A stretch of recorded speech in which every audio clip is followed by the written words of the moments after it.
What's up, everybody? This is Letdown, and you're watching Pop Punk Press. Um, they just found me. I was talking with Sumerian, and then I was talking with Roadrunner and Fueled by Ramen, and then Big Loud came into the picture, and they just kind of had the best offer.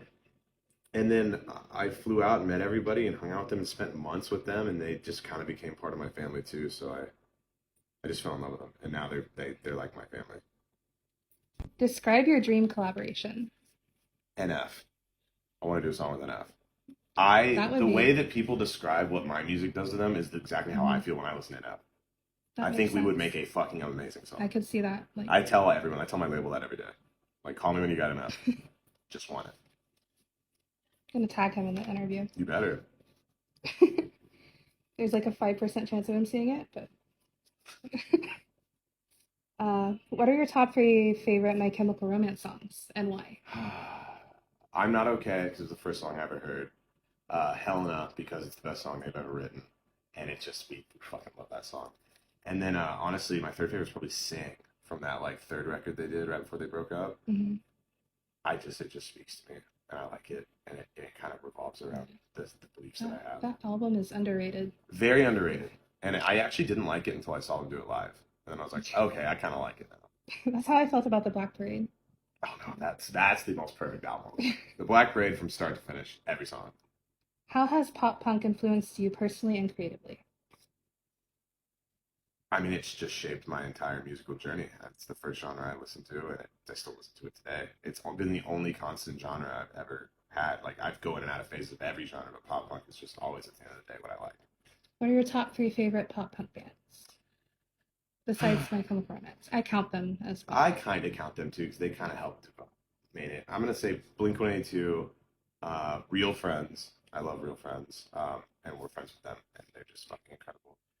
And then, fuck, that's a hard one. Small Pools, you know them? No, They're actually. kind of alt now, but they started pop punk. Okay. They're fucking incredible. I'll look them You up should after check them out. this. Um, how do you feel about gatekeeping when it comes to genre? Stupid. Why? It's just dumb. Like, genre gatekeeping is so fucking dumb. Gatekeeping in general, in anything, is dumb. Let people be good at what they do. Let people do whatever they want to do. And if you hold the cards, show them to people. It's not up to you to decide who gets to do what. How do you keep yourself grounded? Oh man. Oh, that's easy. I mean, just everything, my everyday life. I think that it's my life hasn't changed at all. I'm still the same exact person. If not, I think a better version of me. Um, I just my friends and my support system. I think staying grounded is not necessarily up to you. I think it's more of the company you keep, and just make sure the right people are in your corner, or no one, because sometimes alone is better. Out of What lyric am I most proud of writing? Um, Probably the pre-chorus of "Go to Hell." The Heaven knows I go to hell for you. I just think that that's just clever. right? How do you see your music evolving in the future? What new directions would you like to explore? I am currently exploring a like cinematic like alt thing. I think Letdown's always danced on this cinematic versus pop punk combined thing. It's kind of emo, but I've been listening to a fuckload of Imagine Dragons and a lot of the Rex lately, and Mhm. so everything's kind of moving towards that thing, and I'm trying to explore. What do you enjoy doing outside of music, and how does that influence your creative process? Riding my motorcycle is probably number one because it a mix of adrenaline and trying to not die every second completely takes your mind off of everything else on the planet. And then my dogs just hanging out with puppies.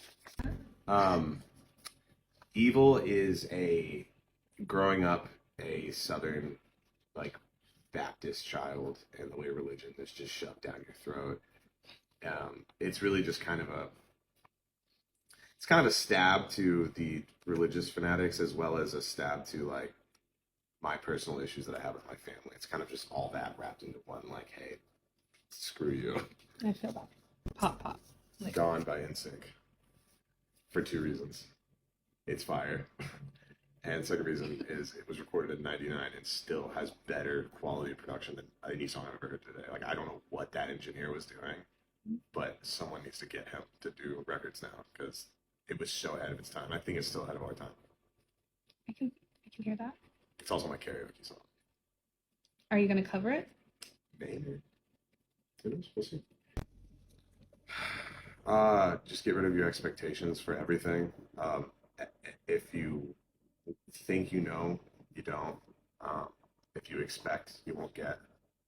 Uh, I think learning to just, yeah, just like get rid of your expectations and be kind because you really don't know what anybody's dealing with at any moment. And even if you get to a level where you have the fuck off ability, don't use it. It's just not fair to the people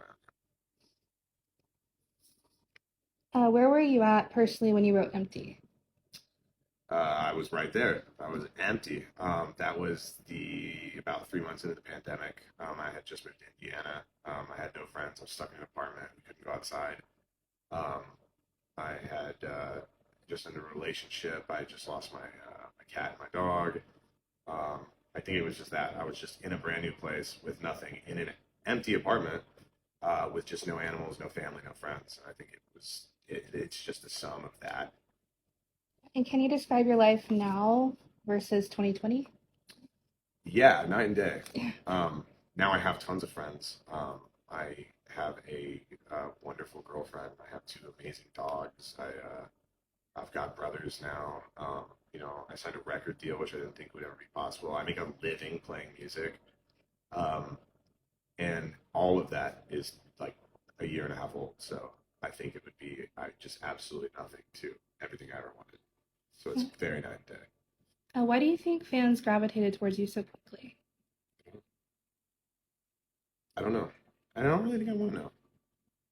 I want to keep a little bit of mystery in this thing for me.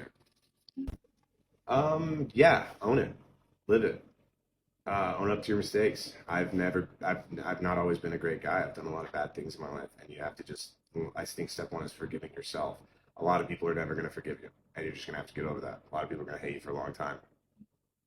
Forgive yourself and obsess and just get on top of it. I'm doing an interview. You are already. Trying. You toured Europe before you played your hometown. True. That's That's the next question. How do you feel about that? How do I feel about touring all of Europe before playing my hometown? Yeah. Just really cool. There's not much to say. It's just really fucking cool. I'm lucky. I'm thankful. It's really fucking cool. There's a lot of people from my hometown that said it wasn't gonna work. So fuck you guys.